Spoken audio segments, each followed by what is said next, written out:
lorsque pour la première fois je me suis intéressé à l'histoire de l'Afrique, je ne cherchais nullement à aboutir à une civilisation grandiose. Il y a souvent un procès d'intention qui passe à côté des sentiments réels. Vous ne trouverez jamais, on fausse même la psychologie humaine, vous ne trouverez jamais un peuple qui admire l'histoire d'un autre peuple. Prenez la Serbie, prenez n'importe quel peuple de l'Europe centrale. Ce que le peuple de l'Europe centrale voudrait, c'est de refaire le chemin humble que ses ancêtres ont suivi, de retrouver le lien conducteur, le fil ténu qui le lie à ses ancêtres les plus lointains, quel que soit le caractère humble de l'expérience que ces peuples ont vécu, que ces ancêtres ont vécu. De pouvoir retrouver la somme de ses réussites, de ses succès et de ses échecs, parce que nous, il est fait de tout cela.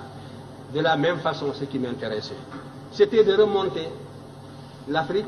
Moi, quand je m'occupais d'histoire, nous étions presque une génération spontanée. On nous disait que le nègre de grande taille n'était pas un indigène de l'Afrique. C'était les théories, justement, de Rivet qui étaient en vigueur. L'Afrique était peuplée à partir de l'Océanie. Donc, le noir que vous êtes et moi, nous sommes des occupants. Nous sommes des étrangers qui sommes venus sur un sol qui nous est étranger. Les seuls habitants de ce pays, c'était les pygmées. Le noir a devancé le blanc est venu, s'il est plus fort, il évince le noir qui est un étranger comme lui. Voilà les théories qui étaient en vigueur. Quant à l'origine réelle du noir, ça se perdait dans la nuit des temps. Et notre histoire était enseignée avec des dates qui apparaissaient comme des contes d'épiciers. Alors, devant une telle situation, la seule chose qui m'intéressait, c'était, j'étais habité par la certitude, a priori, que nous sommes là, sur ce continent, en même temps que les autres, que nous avons toujours vécu ici, que nous sommes des Noirs, des hommes capables, aussi capables que les autres. C'était la seule chose que l'on pouvait supposer a priori. Et ce qui m'intéressait, c'était donc de retrouver ce chemin humble qui me conduirait à nos ancêtres les plus lointains. Et quand je suis tombé sur l'Égypte, mes camarades le savent de ma génération, j'étais gêné. Ça ne m'intéressait absolument pas de tomber sur l'Égypte, pour ce que je cherchais. Si le fil conducteur, c'est la continuité, c'est la restauration de la conscience historique qui m'intéressait. C'est cette conscience historique qui est le ciment, qui réunit les individus d'un peuple, qui fait qu'un peuple n'est pas une population, un agrégat d'individus sans lien. C'est ce sentiment historique seulement que je voulais restituer, restaurer. Et je ne peux pas non plus, en aboutissant à l'Égypte, falsifier l'histoire par complaisance pour être dans le vraisemblable du moment. C'était tout. Alors, on me demande... Oui, le motif de déplacement, les migrations, vous savez, les migrations, il y a toujours une pression matérielle, soit des intempéries, phénomènes climatiques, sécheresse comme au Sahara, voilà, nous le savons. J'ai identifié plusieurs voies de migration. Le Sahara, à partir de moins 7000, j'ai établi des datations au C14, qui nous donnent un Sahara qui commence à se désertifier vers moins 7000, même, j'ai trouvé même des dates de moins 8000. Donc, à partir de là, le Sahara se désertifie. Les populations qui étaient plus au nord sont montées vers l'Afrique du Nord. Et les Noirs qui sont en Afrique du Nord, ce ne sont pas seulement des Noirs qui sont allés là-bas du fait de l'esclavage du Moyen-Âge. Ils font partie aussi d'une source très ancienne. Et les populations qui étaient plus au sud sont descendues. C'est les Proto-Wangara qui sont descendus vers le sud, d'autres sont allés vers l'est. Donc, il y a là une cause climatique de déplacement de peuples. Je vous ai dit que les déplacements se font à la petite semaine. Il y a 2400 ans, ce qu'on appelle la dernière période humide, où toute l'Afrique était couverte de prairies herbeuses. Donc, on pouvait se déplacer depuis la vallée du Nil jusqu'à l'océan Atlantique en marchant derrière des troupeaux.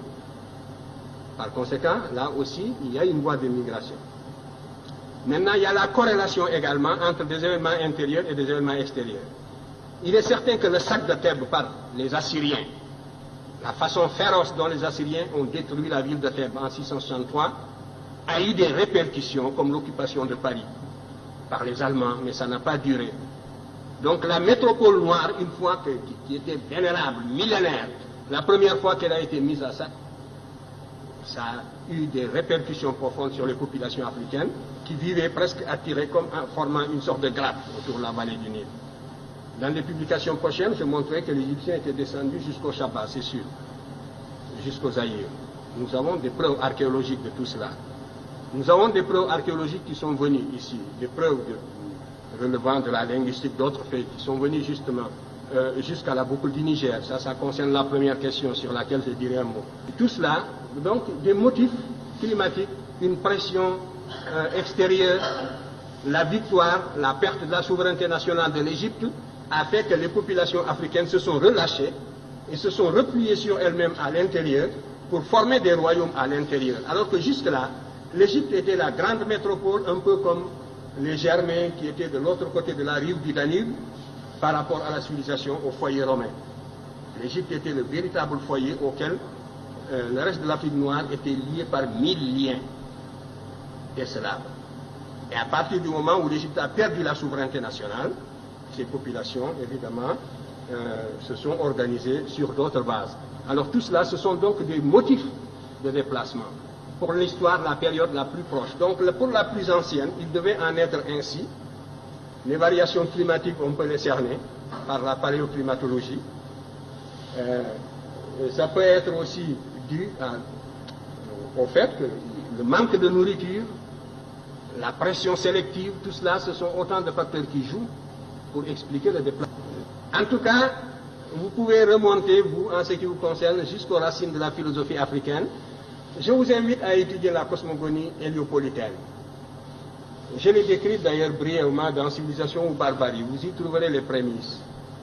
Vous commencerez à vous faire une idée de la consistance de la pensée de vos ancêtres de la vallée du Nil qui étaient noirs comme vous, ici. Si c'était cela, si ce n'était pas cela des arguments, c'est la preuve que, vous voyez, on a presque le cerveau vidé et les arguments d'une certaine source ne se fixent plus. C'est ça l'aliénation. Parce que vous demandez, que valent donc ces arguments-là? Est-ce que j'ai inventé les projections que je vous ai faites, que vous pouvez retrouver dans la vallée du Nil, où vous trouverez justement cette civilisation qui est discutée, ces agents qui se sont représentés plus noirs que vous-même.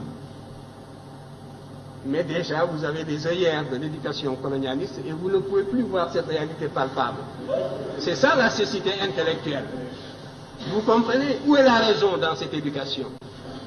Où est la raison? Où est le développement du sens critique dans cette éducation? Voilà le danger contre lequel nous devons vous prémunir. Il faut que votre cerveau fonctionne. Je disais encore hier et je le répéterai demain, que ce que nous voulons, ce que nous visons dans votre éducation, c'est de réveiller justement le bâtisseur de nations qui dort en chacun de vous. C'est de réveiller le créateur qui dort en chacun de vous.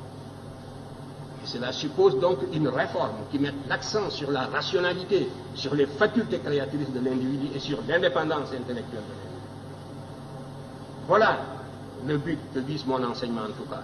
Et si je ne l'atteins pas, c'est bien. Les moyens de prouver, ce sont les moyens scientifiques. La critique scientifique, n'est-ce pas, c'est une méthode.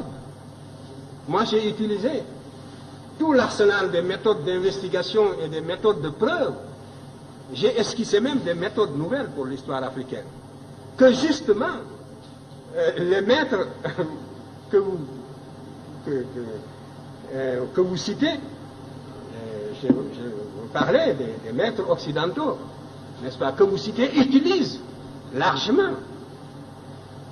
Parce que le paradoxe, c'est que tout cela dont vous parlez, ils sont coincés aujourd'hui. Parce qu'il n'y a que cette voie pour renouveler la science historique, et c'est moi qui vous le dis. Et ils sont coincés dans leur propre développement idéologique, et ils ne savent plus comment se dégager de la position inconfortable où ils se trouvent intellectuellement. Ils sont confinés dans des positions idéologiques indéfendables. Et il vous suffirait de fournir un peu d'effort, d'acquérir la connaissance directe pour les dépasser.